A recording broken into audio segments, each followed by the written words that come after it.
once I got it to start selling, I was like, okay, I can get this to go viral. I can get this to sell in the millions of dollars range, no problem.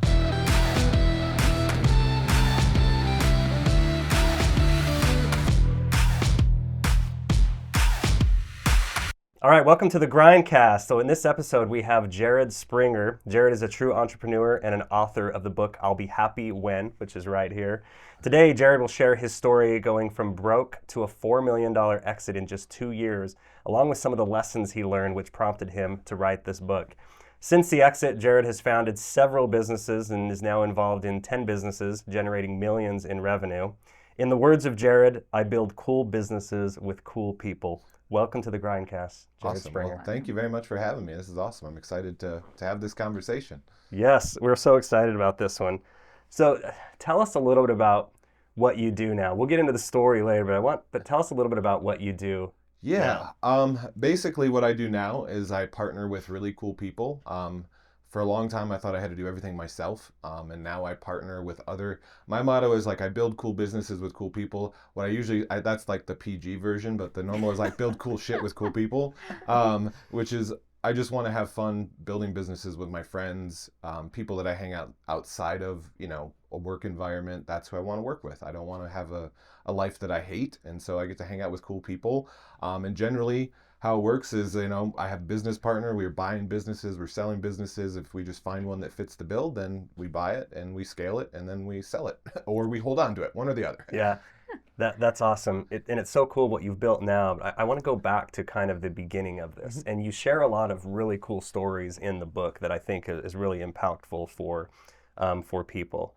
I want to go back to kind of the first business that you had. Mm-hmm. How did you come up with that idea of like what you wanted to do with the business? Yeah. Well, to kind of step it back to like kind of the start of it. So I was going through this really tough period of time. So I had done like all this really cool stuff, got my real estate license, broke through a bunch of patterns, done all these things. And then I figured like the way I look at it is God, the universe, something always has some way of testing you. Like what can this person deal with and keep going? And so in a matter of, my son was born with club feet, so his feet were literally like flipped upside down, put us $500,000 in debt. Wow. A month after my son was born, my mom passed away from an accidental overdose. And then shortly after that, I woke up and couldn't feel my legs and was rushed to the emergency room with two choices: either have emergency back surgery or never walk again, which, obviously isn't a real hard choice. And then there was like a real down period for about a year after that of, here I am in my 20s in a walker, wow. Couldn't even like wipe my own butt. Like I was like basically crippled, just trying to recover as a 20-year-old. Wow. And I found this guy named Ryan Daniel Moran, and he had this video that was like 0 to 1 million in 12 months and da-da-da. I'm like, bullshit, there's no way that that's actually true. And then I started digging, and from all the previous mentors I had hired and stuff, he was friends with a lot of those people as well. And so I was like, maybe this guy isn't just full of it. And I looked at the system he built and I was like, that's not that complex. And I paid him a ton of money that I didn't have. How I got the money is kind of an interesting story. Here I was with my walker. I had no money, but I had a little basket on the front of it. And I would literally go around to like Goodwills, thrift stores, Target, Walmart, and whatever I could find on clearance, I would either flip it on Amazon, eBay, or something. And so like I was literally just taking every last little dollar I had, like multiplying it by 10 when I would flip it. And then I made enough money to hire him, which was thousands. I think it was like $3,000. And this was like 10 years ago, I think now, which was a lot of money that I didn't have. Found that, he gave me a system. And once I had a system from a mentor who'd done it before, I just literally did what he told me and kind of followed the system he laid out. And that's why I'm a big proponent on mentors and just following a proven system, because it kind of fast tracks everything. So you had all three of those things kind of hit you at one time. Mm-hmm. Like you're knocked down, you're still down, and you're like, life's going to just keep kicking you while you're down. Yeah. And you had the will to kind of get back up from it and you're in with your walker. You're like, yeah. I mean, I knowing what I know of you now, I feel like nothing can stop you, which is incredible. But what was it like when all those things hit you? I mean, did you have a moment where you're like, I don't know what I'm going to do here. I don't know. There was there was like moments for about 6 months or a year of like, I'll be honest, like heavy drinking, depression. I was in a dark place. Yeah. At the time, my kids were like, basically 1 and 2, I think. They're, now they're 12 and 13. So like my wife is sitting here trying to support us, work at the hospital, and I'm sitting here just trying to figure my own life out. And it was hard. It was a dark place. And I don't know, I just was scrolling YouTube one night and found him, and I was like, huh, Maybe okay, this is the key. maybe this is the key. I was literally like looking up to God, universe, whatever you believe in. I was like, just give me some path, some sign, something to do. And I found him, and I was like, all right, I found the one who's going to help me get through this, who's going to show me the way. Okay. And so then you did whatever, scrambled whatever money you could get together, and like, I'm gonna go for this. I'm gonna take a chance. Yeah. And I'm gonna see what happens from it. Yeah. I mean, I don't really know if there was like any moment where I was just like, it was just kind of like, I was so sick and tired of being sick and tired and being poor, and like, my kid, like struggling to feed my kids, struggling to keep a roof over our head. Like the patterns I could see in my life just kept repeating, and I was like, something's got to change. And through all this, like even with my back surgery, what I found, like leading up to my back surgery, there was a year where I was going to, doctors, physical therapists, chiropractors, all that throughout the process. And one thing I recognize is that when I would not deal with the things that were in my life, my back would just lock up and stress me out. Wow. And it actually started like the first time it did that was 3 days before my wedding in California. I like literally went to pull up my swimming trunks and my back locked up to the side and I couldn't walk. And so it was then that I realized like, oh, if this is giving me problems, there's probably some sort of an issue that I need to address. And so then I went down that path, and all of a sudden I couldn't walk, and I was like, well, here's the real sign that's taking me out. It's like, you're going to listen now. Your back's an indicator to you, like, we got to make a change here right now. Yeah. And you're not listening. And I'm giving you instructions. You're not listening. So I'm going to make you stop right now. I'm going to basically make it so you cannot walk. And then you're like, okay, I got to listen. What's going on here? Let me pay attention to this. Yeah. It was a hard process. I don't know if there was any like specific point that changed it, but I think it was just like, just making that decision in my mind, like, I'm not going to live like this anymore. And it was just, that was the decision. Like, I will do whatever it takes. Whatever it takes. That was my motto. Like, every day I'd get up, whatever it takes. And one of my mentors at the time, his name was Jesse Elder, had a motto that was like, 1% better. So that was my goal. I'm going to be 1% better. Now everyone's ripped off that, but that was like a long time ago. But he was the originator of like, I'm going to try to, and he might have ripped someone else off, because in self-development, somebody rips off somebody from like the last, all the way back to the Greeks. It's literally somebody's ripped off somebody. I don't know who came up with it, but it's not new. Yeah. I was like, I'll try to just be a little bit better today. I'll try to accomplish a little bit more today. I'll try to, just work a little bit harder today. And that was my only motto, just to keep pushing forward. And Tony Robbins says it best, success comes from either inspiration or desperation, right? So it was desperation. For sure. Sometimes when your back's against a wall like that, it can be really motivating. And literally. Yeah. Back. Yeah. I mean, I think it can be like, most people, the reason I think they fail to change is that it's really hard to change. So most people have to get to a point where it's harder to stay the same than it is to change. And for me, that's what happened. There was no staying the same. I couldn't deal with that anymore.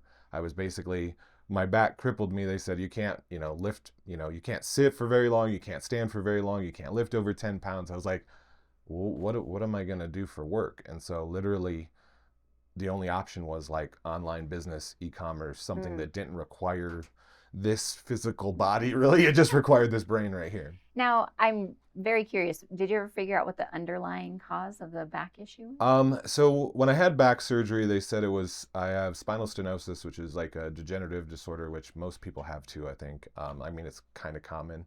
And what I really was is a massive herniation that blew out of my back that pinched off the nerves down to my legs, and that's why I couldn't feel my actual legs. And there wasn't like a specific event that... No, I mean, it was just it wasn't like anything. It was just like a normal day, and then I woke up that morning and just the most horrible pain you could ever imagine of your life. And it was, I mean, what I had to do was, it was really, because it's kind of a cool story. Well, it's not cool, but I woke up and couldn't feel my legs, and then my wife worked at the hospital because she was supporting us. My one son was like 1, my other one was 2, I think. Maybe they were a little bit younger, but I wandered over to one of their cribs, tried to calm them down, called my wife that she was at the hospital. I'm like, you have to come home right now. I can't feel my legs. The pain is so bad. Like, I don't know what to do. And then I Wow. blacked out from the pain. And the next thing I remembered was her, which you guys have met my wife. She's like 120 pounds and only like 5'2". She somehow carried us to our Jeep, or carried me to the Oh my Jeep, gosh. Wow. and like hauled my butt to the emergency room. That's And crazy. then it was basically, funny enough, I was actually supposed to have a consult with the surgeon the next day. And when I got there at the hospital, the emergency room, they're like, hey, have any problems? I'm like, yeah, I got this consult with the surgeon. They called the surgeon. The surgeon's like, get him into an MRI. And they put me in an MRI. And then he came back. He's like, well, we don't have to have that consult anymore. You're going into surgery. Well, he gave me the option, surgery and never walk. And I was like, pretty sure surgery is the one I'm going to choose. Tough decision there. Yeah. So it was so just during that time you're recovering, and this is when you find that the first mentor, and you ponied up the 3,000. What I've got to lose. Yeah. And he wasn't my first mentor. Was like the one that really changed my life. Is like I found Sean Whalen way back before Sean Whalen was anything. Oh, okay. So this was way before, like 4 or 5 years prior to this, I had found Sean Whalen, and then I got into the Warrior program, and then so I had already done a lot of self-development up to this point, and I thought I had everything figured out. I'm like, man, I got my real estate license. I'm doing what I want, like all this stuff. But then the stress, I don't know, everything came together, and then I crumbled. But I think one of the reasons why I was able to pick up and do what I did in a year is because I had already put in like 4 or 5 years of self-development of trying to like work on my fitness and my body and my nutrition and my mind. And so I went to this real deep, dark place, but I was able to crawl out relatively quickly because I had put in a ton of work to get to that point. In your book, you talk about, and I think some of these stories were amazing, how you start getting some momentum in life, and then all of a sudden, boom, you kick back down, and then you start getting some momentum again, and boom, you're kicked back down, and this is kind of a cycle that just repeats. Is it some of those things that you learned from that self-development? Is that what helped you through to keep going? Yeah, I think, through a lot of the self-development, it was like, you're always going to face issues. Like, I don't know, most people for some reason think life should be easy. And I'm of the opposite mindset now. I'm like, life should be hard. Like, when you're doing hard stuff, it means you're changing your life. And so that was kind of the process of through those mentors that made me realize, like, okay, this sucks, but I can get through this. At the time, I wasn't saying that. At the time, there was many cuss words and swear words and other things running through my head. I'm like, why me? What's wrong? Like, why is this all happening to me? Like, every time. But I realized that through that cycle, that I could get past that cycle, or at least minimize it now, to where if I feel back pain, if I feel anything, I adjust much sooner than letting it get to the point of breaking everything and then having to start over. I think a lot of times when people, they're in that moment and they think, I'm the only one. Yeah. I'm the only one going through this. And so that's why I love hearing these stories, because it's like there's people who are, really successful that it's the same thing. You've been there. Yeah. And you've been there multiple times with multiple things, both physically, financially, everything, right? Yeah. You check more of those boxes than most people, for sure, as far as getting kicked on the ground and continue to get kicked. Yeah. Right? And then coming back from that is just, it's amazing. And the will to come back from that. And I'm sure that self-development is kind of like, okay, I know I've learned from this that if I'm down, as long as I don't give up and I keep going, then things eventually change. Is there anything you can share with people about that if they're down? Yeah, one of the mottos my mentor, I don't remember which mentor I picked it up from, but he said the only way to lose at business is if you quit, or lose at being an entrepreneur, basically. And I really started to realize that because, as a society, we have this thing where like failure's bad, this is bad, like whatever. So I really had to reprogram my brain. Like every time I would mess up, it'd be like, that was a good learning experience. Don't do that again. And so I think it just helps with the self-development to realize that not everything's going to go perfect. Things are going to happen, but it's how you pivot and adapt to those things and keep moving forward. Because like you can have a plan for your life to go from A to B or A to Z, but in the process of going to A to Z, it's not like this. It's like this and like this, and then you loop back a couple times, and then you go up, you go down, you go, oh, I'm just about there, shit, backwards a few times, and then you finally start making some progress. And once I realized that it wasn't just a straight line, it became a little bit easier because I wasn't always questioning like, why me? Why is this happening to me? Like I rarely question that. I'm like, if something bad's happening, I'm like, or quote unquote bad, I'm like, okay, what's the underlying issue? What's the problem? What am I missing? And then that solves it much quicker than poor me mentalities, which don't really help anything. Right. You want that path to just be stairs, right? And you're like, I'm just going to take these steps. But then what you don't realize is that half the time you get pushed off the steps, and then other times they just disappear right out from under you. They turn into a slide and you go backwards. They're like, yeah, this is a fun house. They turn into a slide, and then you're thinking, I think sometimes people think it's a sign that it's not meant to be. Yeah. And I'm not a believer in that. I'm a believer in that, no, I've got to make it happen, and I've just got to keep going and not give up. No matter what, I'm going to get to the top of these stairs. I don't care what you do. Push me off, turn it into a slide, remove the stairs. I will find a rope. I'll find a ladder. I'm going to do whatever. And I think that's just more of what it takes. And you kind of have to go into business just understanding that. And it's okay if you fail. Don't be afraid. Yeah, I mean, I do a lot of consulting now, and I do consulting from people who just, I've shifted. Before I used to consult more people just starting out. Now I do more higher level consulting, but I still do both. But the biggest thing when people start a business is they want to know what the how is. Like, how do I do this? The how of a business is easy. If the hard part is basically starting a business is a course in self-improvement. And throughout the entire process, you're questioning, why am I doing this? Is this going to work? Things crumble around you. And you just have to keep going with the belief that someday this is going to work out. And that's what I found is the most important thing, is a firm belief of like, I'm going to get there one way or another. I don't care how I get there, but I'm going to get there. And bring it. Yeah, like, I haven't been as brave to go bring it because I've had so much shit thrown at me. I'm like, please don't bring it anymore. I'm good. I'm good. I've done enough. I'm just saying sometimes you have to have that mentality in order to get it, because otherwise it's like if you start questioning yourself and then you start thinking, well, maybe I don't have enough to get through it, right? Yeah. And that's what causes you to actually fail. Yeah. Right. And that's why I think mentors are so important. What I always tell people is it's a lot easier to get somewhere if you can see somebody who's done it, because then you have evidence. And what I also tell people is like, you can like Google anything, like, and there'll be people that say it won't work, this won't work, it's absolutely horrible, whatever. But then there's people who have done it. Instead of listening to the people who haven't done it, start listening to the people who have, and just find evidence. If you want to build a business, if you want to get into real estate, no matter what, find people who have done it and look at their story. That's why I wrote the book and I do podcasts like this, because then people see like, oh, that guy's been through way more shit than me and he was okay. Like, that gives people hope if they can just find the person who's gone through that process and like just be like, okay, he did it, I can do it. Yeah, and I think really just focusing on the positive, what you focus on, you create more of, right? Yeah. So and then I think one of the biggest things in like building a business is like really creating that why. Like, what is your why? Because when you are down, if you have that to focus on, then that's what keeps you going. Like, if it's your family, if it's your kids, it's a freedom, what it is, like, focus on that, because that's what drives you. Yeah, my why has changed a lot over the years, and I wish I could say it was my family, and I would falsely say that it was my family, but at the time, my why was I'm proving everybody fucking wrong about me. That's a strong why. I mean, I don't come from money, very humble beginnings, lots of different things, and I won't say that's a great why. It's a strong why. But it gets you through to the next why that you create about life. I think, everyone thinks your why is going to stay the same. I think it changes depending on age and what you're working on. And at that age, my why was, I'm going to prove everyone I can do this, and myself that I can do this. Right.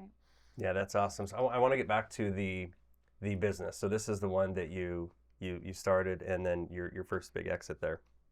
How did you come up with the idea of what it was that you wanted to sell? Well, first off, can you share a little bit about the product that you created? Yeah. So I'm not a genius. My mentor taught this. That Ryan is the one who teaches, and he still teaches this to this day. I actually coach in his programs now, which is a serendipitous kind of like full circle thing.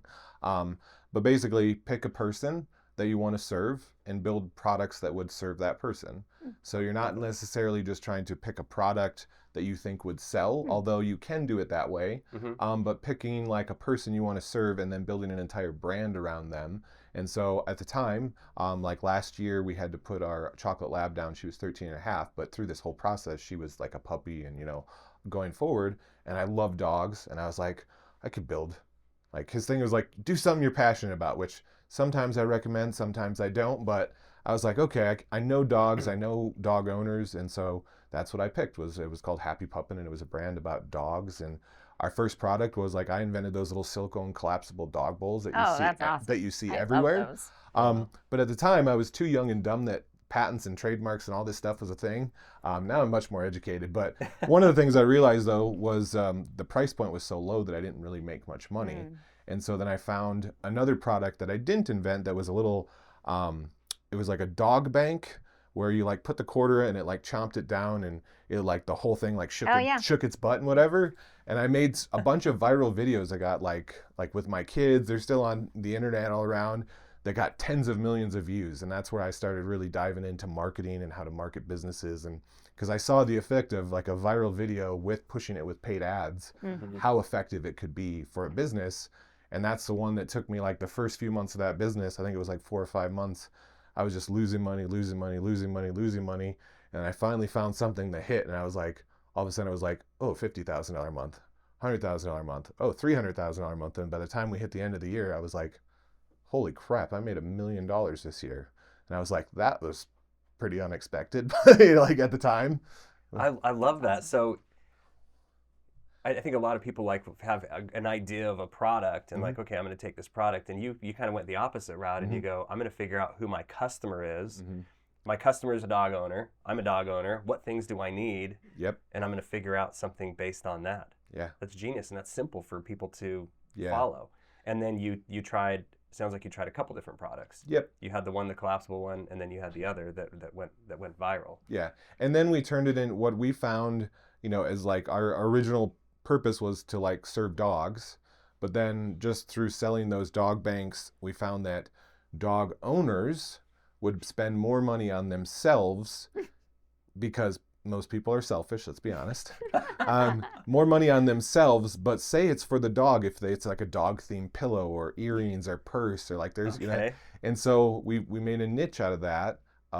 We found like we pivoted and we're like, oh, these women will spend exorbitant amounts of money.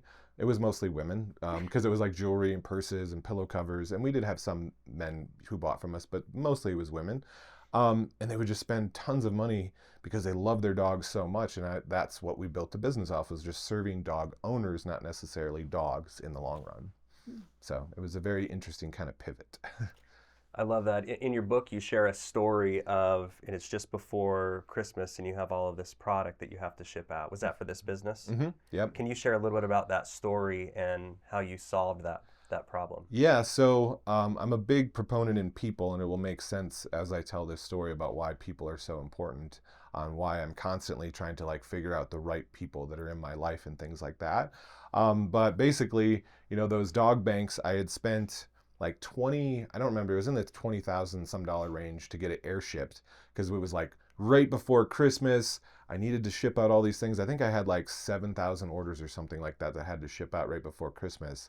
And I had enough time. It was coming. I was like, all right, we're good. I spent the money. I spent the extra 20 grand to get it air shipped. Like, we're in good shape. It's going to get to the warehouse.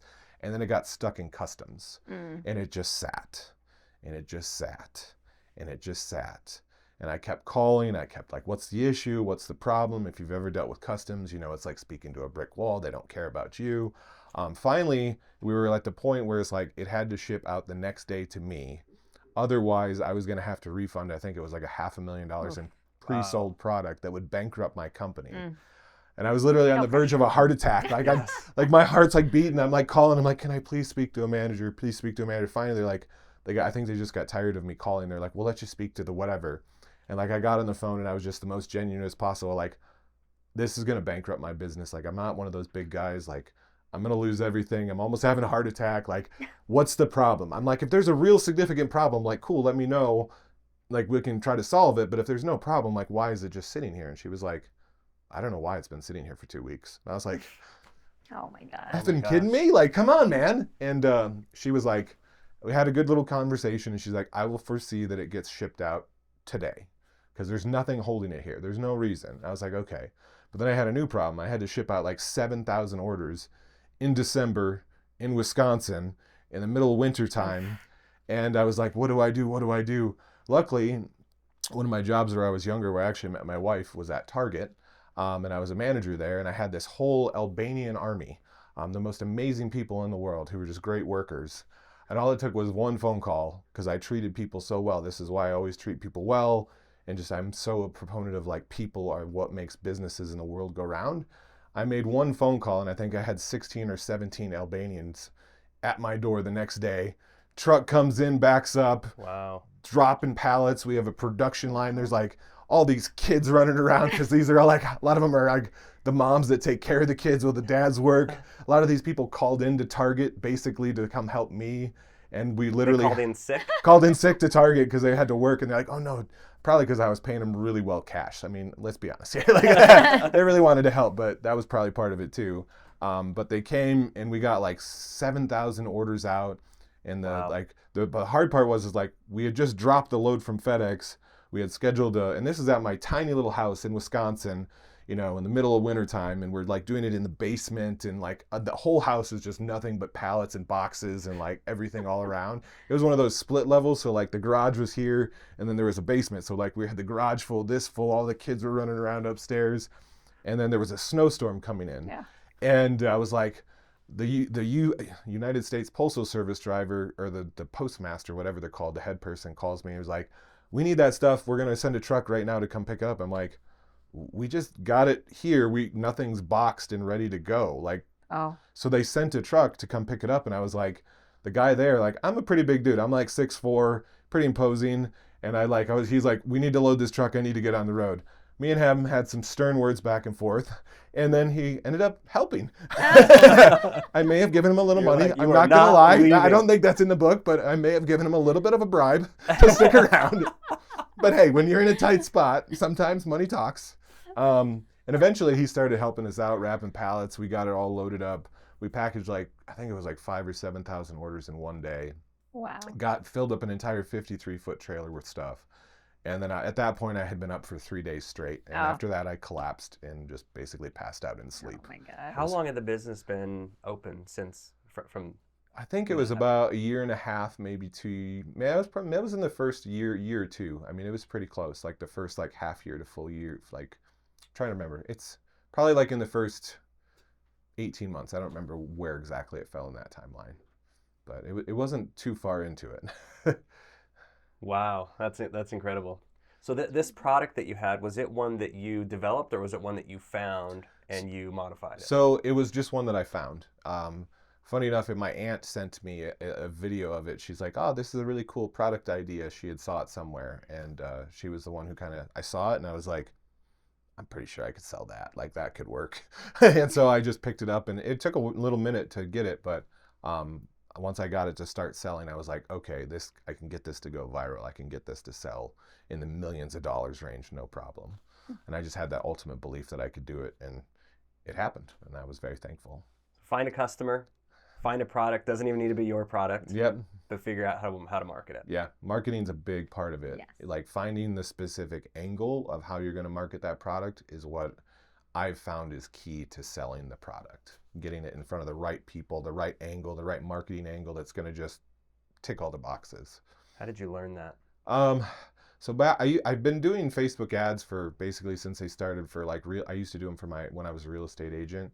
And so I really started reading a lot of the old marketing books, like from Schwartz and the ones from the 40s and 50s. Okay. And basically, if you read all the old marketing books from way back in the 40s and 50s, you realize every new marketing guru just basically ripped off their original things, just changed it for what we do now, which is funnels and this and that. But the underlying marketing principles still stay the same back then. Okay. Yeah. And so I just started learning marketing, and it's just something I always really enjoyed. And I think one of the key things that any business owner can do is study marketing and learn marketing. Because if you can study and learn marketing, a lot of this other stuff gets just so much easier if you know how to sell it. Then the product itself may not matter as much. Yeah. If as long as you know how to sell it, you know how to market it, then you can take different products. And this is probably why you have multiple businesses that have been successful. Yeah. So same skills. Yeah, and that's why we started buying businesses too, because we found that most businesses don't know how to market their products properly. Or they have their marketing to one customer, and we can see a whole different customer for it, but they don't know what they're doing as well. And so we can go in and just change a few things, and then all of a sudden the business turns profitable and we start making money, and then we scale it. but it definitely, I don't have 100% success rate. It ain't rocket scientist. A lot of this is testing what works. Like you sometimes have to burn a lot of cash to figure out the marketing angle that's going to work for your product. Sometimes you get it right away. Sometimes it takes a lot of tries. Definitely. So after that moment when you had those 7,000 products, you have a couple months later or so, and that's when you start to sell the business, right? What was that process like? Yeah, agony. I love the brutal honesty. Like, well, I think so. I went to list it, and then I got a broker, and I realized I had nothing. Like I wasn't nearly as prepared, and so then it was probably another 6 months to a year, possibly, that I was going through and getting all my paperwork aligned. You know, all my accounting books like super clean and perfect, just so we could go to market because. My broker was great. He's like, if you don't do this, you're going to get half as much money. You're going to have a problem getting somebody to buy it. And it was, even after we did that, it was complete agony because the guy who bought it used an SBA loan. And if you know anything about the SBA, it was like, what is this one thing that happened 3 years ago that was $12? I'm like, I have no clue. Like, we need to know. I'm like, it was $12. I'll give you $12 if it's a problem. But that's the level of agony it is when you sell a business. It really, the hardest part actually for me was not the selling part. It was the emotional connection to like building this thing that is like your baby. Like it's basically like selling a child. And it I built this thing from scratch. It's my thing. Like I loved it. And I honestly wish I wouldn't have sold it. I wish I would have held on to it. If knowing what I know now, I would have held on to it, because if I would have just held on to it for a few more years, and then I could have sold it for like way more money, because it was still only about 3 years old when I sold it. So it was still relatively in its infancy. So if I would have waited till it was 5, 6, 7 years old, it probably would have been worth 10 times as much. Maybe not that much, but at least 2 times as much. But it was like selling a baby, and it was hard and it was painful. That makes sense. I can see you have, you have so many memories of building it and the struggle and the sleepless nights and all of that stuff. And then finally it comes time to sell it, and I can see there's an emotional connection there to it. It was hard. Yeah, well, when I saw all the zeros, it was nice. But then after that process, it was a little bit hard. It's really hard, and all the zeros. Okay, I'll do it. But I mean, it definitely was hard, but it did help just how it set my life up for the future and stuff like that. But it also, it was just really emotionally hard to get through that process. I mean, there was just so many. Like, you think running a business is hard? Try selling a business, because you're fielding phone calls of potential people, and then people are putting in offers, and then you're trying to do all this stuff. And then when you finally get to the 900-page contracts that are written in Japanese or something, you have to like decipher everything. And the hardest part was, honestly, there was a point where I almost walked away from the deal, and I kind of wish I would have now, but everything's hindsight. Things would have changed. I probably wouldn't have moved here. Like, I'm happy that it sold. But it was just everyone, the attorneys were arguing back and forth over stupid shit. And I was just like, do you want to do this or not? Because, like, if you don't, I'm cool. Like, I'll keep it. If not, let's just close this damn deal. We've been on the verge of closing for like 6 months. Let's just get this over with. And then the attorneys were like, oh crap, we're going to lose the deal. The other broker was like, we're going to lose the deal, because I was basically like, gave an ultimatum. I was like, I'm done. I can't deal with the stress anymore. Like, either I sell it or I keep it. I don't care at this point. I'm over it. Wow. So it was hard, but it was fun. In the book, you mentioned the moment when the wire came in. Yeah. And you were a little anxious for it, and you were checking your phone. Yeah. Can you share that story? Yeah. So at the time, when you sell a business, it's kind of this weird, especially an e-commerce company, because there's not like a whole lot of like tangible things you touch that you transfer. Basically, everything's in warehouses somewhere, and everything's in these accounts somewhere, different places somewhere. And so basically, the paperwork comes through. You DocuSign everything, and then the escrow company gets all of basically the digital assets, which is all of the logins to the Amazon accounts, the warehouses, the Shopifys, the whatever. And then they give that to the buyer, and then the buyer triggers the wire. And so I got confirmation that the wire had been sent, but sometimes it takes hours and hours and hours. I don't even remember how long, but it felt like years, but it was probably like maybe 4 or 5 hours. But like I say 15 minutes, but it was probably every 30 seconds. I was hitting refresh on my phone. And what happened was we were just like waiting around all day, and then it was time to go pick up our kids from school. I think they were in kindergarten and first grade, or maybe preschool and kindergarten. And we go to their school because they were in two separate buildings, two different separate schools, but we were in the parking lot between it. And we're just sitting there in the Jeep, and I'm just sitting there like anxiously. And then all of a sudden, right before the kids are about to come out, I hit log into my bank account once more, and I just see all of the zeros lined up across it. And I was just like, me and my wife Sarah just like literally started crying. We were just bawling.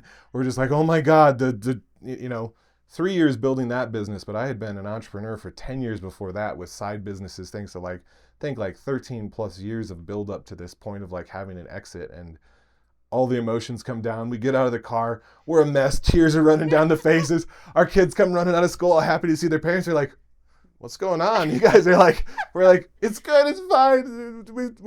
We always used to call it Puppy Logo Company because they were so little. And they were like, we finally got the money from Puppy Logo. And they're like, cool, are we moving now? And I'm like, yes. When that wire hit, did you have a lot of memories from all that build up? I mean, all that past, like leading up to that, like, you have that kind of that moment where it's like, wow, everything that you had to go through in order to get to that moment. Yeah, it was kind of, I don't know. It's kind of like, it was kind of a whirlwind, but I do remember when it hit, just crying from the emotion of like realizing the sacrifices, the hardships, the things that we just constantly were having to do, like, sacrificing, paying our employees versus paying us, sacrificing all of our time. Like I worked 20 hours a day. There was times I was up for 3 or 4 days building that company at a time if there was like a crunch time. And it was just like, it was like a release, but also like, I don't know, it was just hard to explain. There was just so many emotions involved at once of just like, okay. I can breathe for a moment. Yeah. And then actually it turned into like, really like the scarcity in my brain like kicked in actually right at that moment.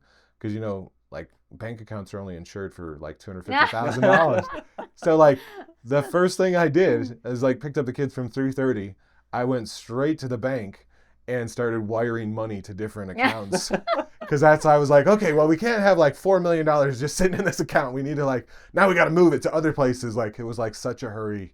And it was kind of interesting going into the bank, and I'm like, I need to make some wires. And, that at the time I was, pretty young kid still. I was in my early 30s, I think.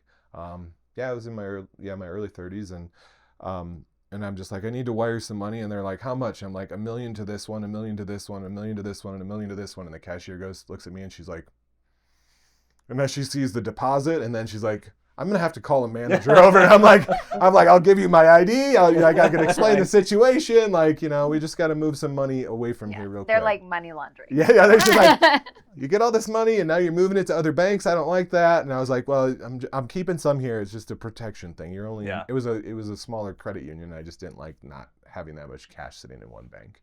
Yeah, that makes sense. If they fail, you're like, yeah, like I've worked all this for nothing. No, I can't do that. Get my $250,000. Yeah.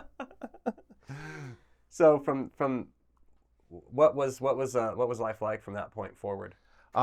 So from there on, it was a little bit interesting. The first month was super cool. Like I was like all excited, and like we took this trip. Like we did we waited about a month, and we just kind of let it sink in a bit, and then we took this trip because with my son who was born with club feet, he had to have 3 surgeries, relearn how to walk 3 times by the time he was 5, and he had just finished up his last one where he was done. The importance of that is the doctor or surgeon who taught every other surgeon in the country was based out of UW-Madison Hospital, where my wife worked. Mm-hmm. So we had the specialist who did everyone. That's why we stayed in Wisconsin, because we had that specialist helping our son. But then once he was good and we sold the company, it was like, all right, Wisconsin's cold, miserable, cloudy. Nothing against the people from Wisconsin. It's a great place. I was born there. It's fun, but it's just not my cup of tea. Like I wanted somewhere that was sunny, warm, good weather. And so we took a trip. We literally took a trip for a month, and we went to San Diego, and we were like checked out some houses there. Then we went to like Orange County. Then we went to Central California, to Pismo Beach, Arroyo Grande, because if we didn't move here, we probably would have moved there. And then we came to St. George and did a trip here and rented a side-by-side, went up to the top of Sand Hollow. My wife fell in absolute love with this area. We came in June, and if you know anything about St. George, in June, it's a little warm if you're from Wisconsin and you're not acclimated. Yes. And I was like, I don't know if I can do this. And then I took the side-by-side to the top of the road. I'm like, if I can buy one of those, we're good. And so, so we ended up renting a house here in St. George just to kind of figure out if we wanted to stay here. And then we went back to Wisconsin, packed everything up, and moved on down. It was an interesting process. So you had enough to, I mean, really, depending on how you live, of course, not work anymore, right? But you decided to start working again. Yeah. Right? Just get bored. You're like, I've got to do something. I'm used to working 20 hours a week, and now. Yeah. So the hardest thing I ever did is not build that company. The hardest thing I ever did is take 6 months off and not work.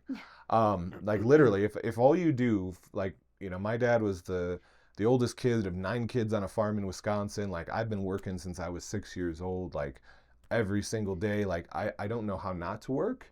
And so when I got to the point where I didn't have to work, it was really hard. And I had to relearn how to have fun, enjoy life a little bit. And I had already started working on this book and had most of it written, but the end really wasn't written, like me coming to Utah. And so I spent 6 months to a year finishing up writing the book. And then I really realized that, you know, it's cool, like the lottery mentality of like, you make this money and you do nothing. That's why most of those people go broke and they don't do anything with their lives, because they just get bored. So they just start blowing money, and it's stupid. Like, I didn't really blow a lot of money, but I just had nothing to focus my time on. And so I had no purpose. Like, my whole purpose was building these cool companies, building these businesses, doing that. And so I started getting into consulting because I had a few friends at the time who had businesses that I had made friends with that were struggling a little bit. And so I started going into their businesses and just going, here's a few things that I would do differently. You know, do a little bit of marketing here, do this here, do this here. I helped create some social media videos for a few of them. And all of a sudden I saw their businesses like explode and start to make lots of money very quickly. And I was like, man, maybe I have a knack for this skill. Like, and I just did it for free for them. And I was like, okay, this is cool. And so then I started getting more into consulting, and then I launched my book, and then I got more into consulting. And then I realized, like, it's cool to consult, but what's really cool is to build a company again. And so I started building companies again. Not from scratch. I started buying them a little bit different process of buying ones that were already started, because I'm like, that startup phase, that's fun. But once you got a little bit of money, sometimes it's better to go past that stage. Get a little stability and then scale from there. And so then I just started building companies again, and it really was an interesting process, because I went outside of e-commerce into service-based businesses, into agencies, into more real estate, more other things, and it's been fun. But I figured I don't work that much. Like, today's Friday. I don't work Fridays anymore. Yesterday I only did one meeting, so I try to like work Monday through Thursday really hard, or Monday through Wednesday really hard, finish up some stuff on Thursday, and then Fridays I spend with my family and trying to create a little bit of balance, but I have to work, otherwise I get too bored and I get anxious and I'm miserable and I'm unhappy and depressed. Life is like a video game. Yeah. This is a quote that you had in your book. Mm-hmm. Yeah. I think, funny enough, I haven't probably read that book in like 4 or 5 years since I read it. But I know the quote. It's just interesting. So if anyone reads the book and my thought processes are a little bit different, it's just from time between writing it and also different things I've learned throughout the process. What people don't realize is, like, they will play a video game, and in that video game, like, I think I used like Nintendo in it, that quote, you know, you get to play Nintendo. Like, if you're, you know, a little bit older like me, you know, you grew up playing like the 2D versions of Nintendo where you'd like have to go in and you'd like face all these bad people, and then you finally get to the castle, and then Bowser would kick your ass and you get thrown back to the bottom, and then you'd have to start over at 1-1. Yeah, and you'd have to start over, and you go through this entire process, and then you get your ass kicked. But every single time you got your ass kicked, but every time you get your butt kicked, you figure out a little thing a little bit different. Like, okay, Bowser moves here, then I can stand here. If he does this, then I can move here. Because he relatively did the same thing. And business and life is a lot like that. That if you realize that, like, I don't understand how people play a video game and not really like worry about going back to stage 1 over and over again. We should explain that difference really quick, because the new video games are different. Yeah. See, the new ones, when you die, you stay where you're at. Yeah. So those that are younger, it used to be like you started in World 1, World 2, and then you go to World 2, but if you died in World 5, you went all the way to 1-1. Yeah. It wasn't like you just, I get to replay that. No, you started all the way over. And I liked that message that you had because you had some stories of that in your book with your own life, where it's like you started over. And I think those are good lessons in Mario, because you start right over, but you get better each time. So sorry, go ahead. Yeah, you get better each time, and you figure out different ways. And same thing in business and life. You'll figure out things differently. If you fail once, most generally you're not going to go do that again. I mean, most humans are smart enough. Like, hey, like even myself, I've done it a few times, and then after a couple times, you're like, okay, that really doesn't work. Let's really not do that. But in life and business, same thing. You just figure out little things that work, and then you go down that path, and then you go, okay, that doesn't work, but then you start over, and now you have all of this knowledge built up of how to defeat Bowser at the end at his castle, and then you break through that level, but then you actually have to start over again because then you have to build up to the next bad guy. But I think life is a lot like that. It's like a video game. If you treat it like that, where you don't get so upset about each, kick in the pants where you just fall down, and just be like, get up and like, okay, that I know how to defeat Bowser now. I'm going to keep going. And I think it'll make it a lot easier for people to realize that that's just part of life, is getting kicked down and getting back up. Sometimes you got to start over. You might get past that first castle and you think you're doing good, right? And then the second castle makes you start right back over from square one. But you don't take away that, you don't lose that knowledge that you accumulated during that, so you can get through that first stage again faster. Yeah, there's a reason why, like, most people who have built successful businesses, and there's even TV shows built off of it now, other things, where they're like, once they've built a company, they're like, yeah, drop me anywhere and I'll make money, I'll make a business within, a year, whatever, 6 months, whatever the timeline for their show is. And it's because once you learn those skills, you can basically go on and do anything. So that's what's really important for people who are just starting out. Just realize, like, no matter what happens in your life, in your business, even if you keep just getting kicked down, all of those skills are things that are going to be so vitally important as you grow, that's so good that happened to you.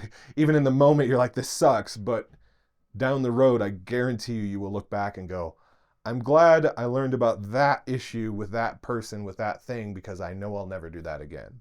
And then it just creates this knowledge base of how to move forward. I love that.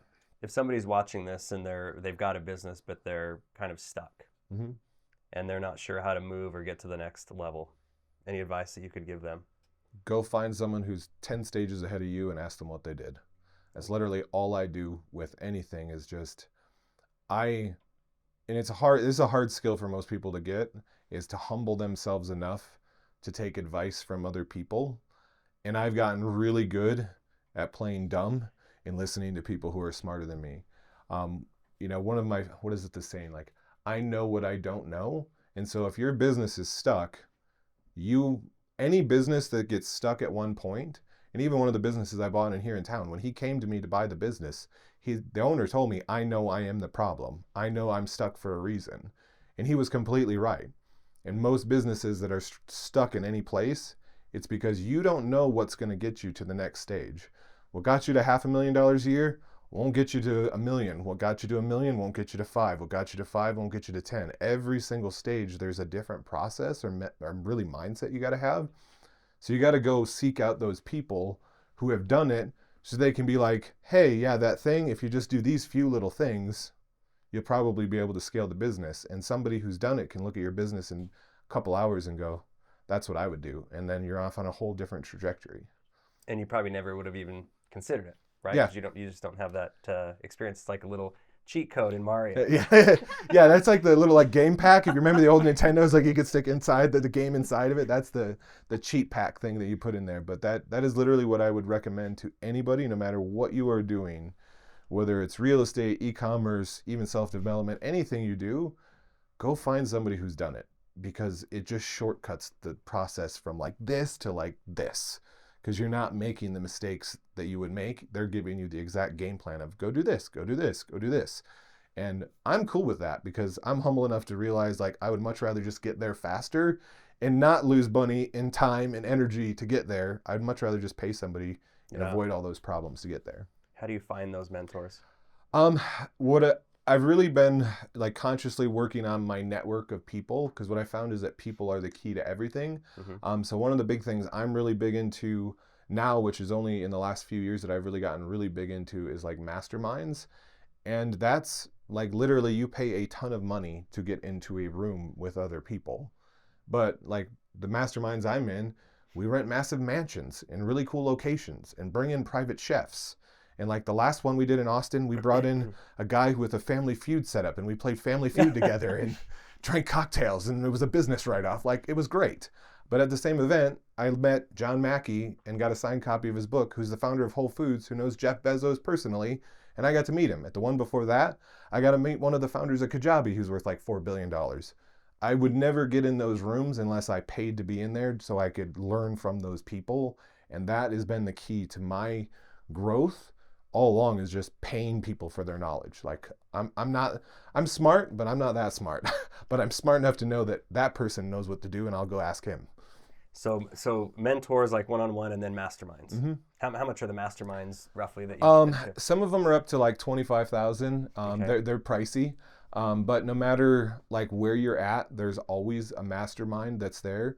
And if you are not at a place where you can afford a mastermind, in most towns, there's like local business meetups, or there's free masterminds, or there's networking events with other business owners. Because the hardest thing, which I talked to you guys about the other night, for me, is like as an entrepreneur, I feel like I'm an island sometime, and I don't have people, like people don't resonate, like people who live different, like we'll just say normal lives. I hate normal, but a normal life, they're not going to understand somebody who is putting everything on the line, building a company. They're not going to understand the hardships that you're going through and not paying yourself and all the things you've been through and the stress and whatever. But if you can get around another person who's done that and they understand, you feel heard. Whereas if you're by yourself, you feel on an island like nobody's going through this, nobody's going through this. Anybody who's listening to this, I guarantee somebody is going through what you are going through right now. And if you just search out other people, you will not feel so alone, and you will feel a lot better. And that's why now, even where we live in St. George, I reached out to you guys to have dinner the other night. I'm reaching out to other people. And it's just to build the people so that I feel like they understand me and I can understand them, and then build really good friendships. And then we can go do cool shit together. Like I'm looking forward to like hopefully taking the Jeeps out and going off road somewhere and going on an adventure. We are in for sure. Because I'll show you this little thing. I wrote you a note in my book. Oh, I love it. This is the thing I've been drawing from my kids. Show that to the since to they were little. there. I'm not sure which camera will pick it up, but that's my little logo of Jeeps, because I've had Jeeps for well over 20 years. And that's what I used to always draw for my kids, as their little like thing on their lunch boxes, like when they were kids. So you mentioned the other night about being on that island, and it really resonated with me because you talked about like sometimes where people aren't going to understand what you're going through, right? Mm-hmm. If you just had maybe you had some financial loss, right? You're a multi-millionaire. If you have a $100,000 loss, it's still kind of a gut punch. Oh yeah. And you can't really go to those people and be like, I just lost $100,000. And like, that's like, because you mentioned the phrase that somebody told you, it must be nice. Mm-hmm. Yeah. It is like, one of the things, that like when I exited my company, for lots of money, more, with what I built before that, I was pretty much good for the rest of my life.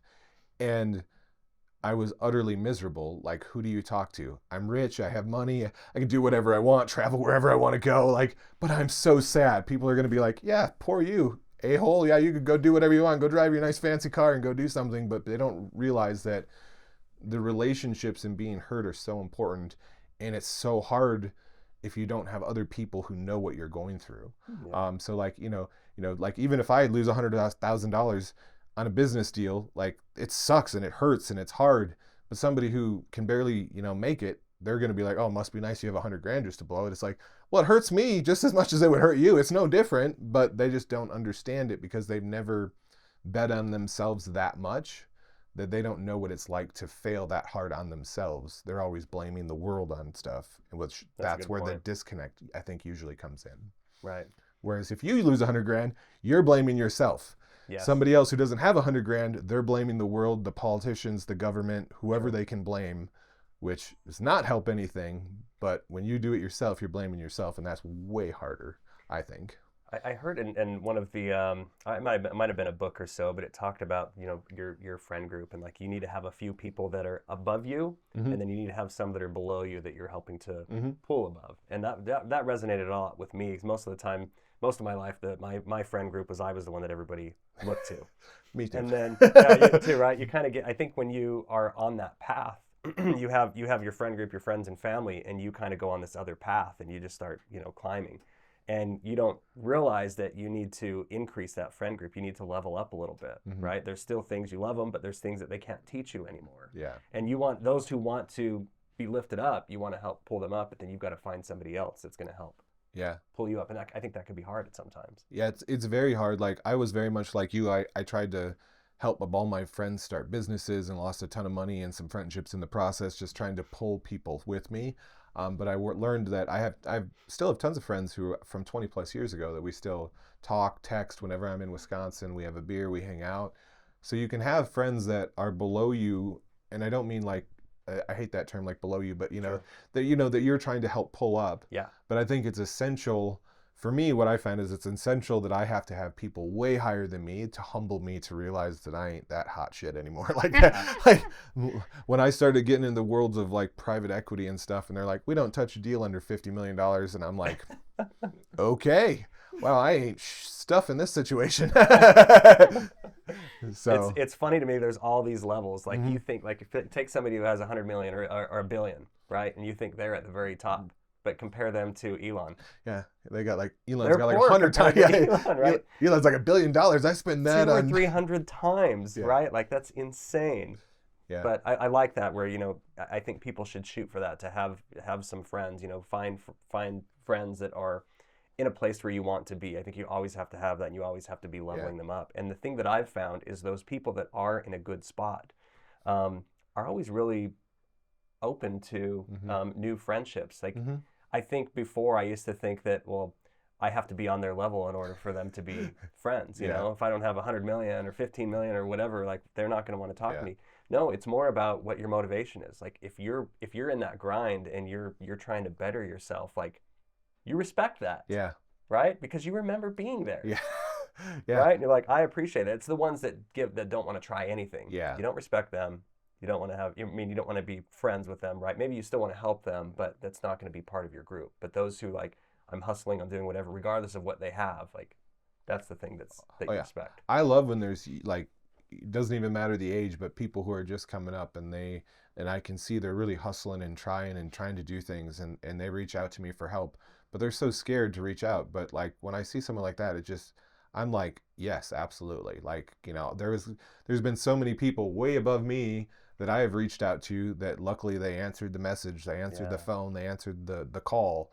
And so like I try to help a lot of people, but you have to realize what I had to learn the hard way is you can't try to pull people up with you.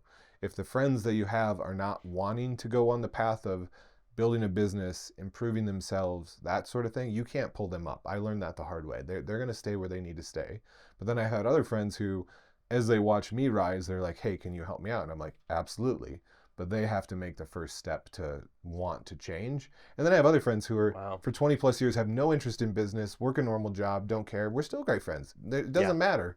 But we just don't talk about business, so it kind of makes it harder to assimilate with each other, because it's like, when they're like, we met for dinner the other night, you're like, how's your day going? And it took me a minute to kind of get into the conversation, because I'm like, I had 9 meetings today, 7 of them were my own companies. Like there's these consulting calls. I'm like, my brain's just a little tired. It took me like a minute to like get my brain into a mode where I could just like have a conversation, because my brain was just in like overwhelm mode for a second. So, but you understood, and we at the end we talked for like 2.5, 3 hours. We had an amazing conversation, and I loved it. And I think that's why it's so important to find those people.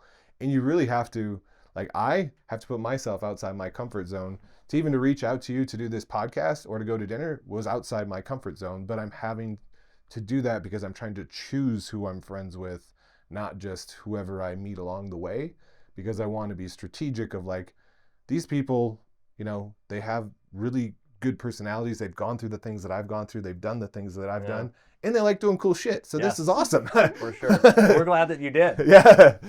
But I like how what you just said a moment ago, like hit me, where it's like, I don't know, and you have this too. We feel this really strong inclination to just help those, right? Help friends and family or whatever, and show them that there can be something a little bit different.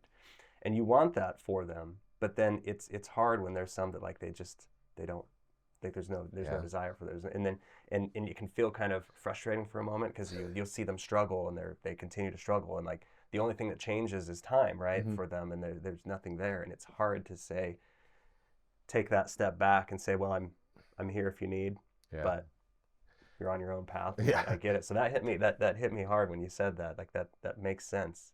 What I've learned is everyone is living their own journey, Yeah. and sometimes the hardest thing for us is to allow people to have their own journey and not try to tell them what to do. But if people are not ready for that step, they're not ready to listen to what you have to say. It's not going to help them at all. And that was really hard for me to learn.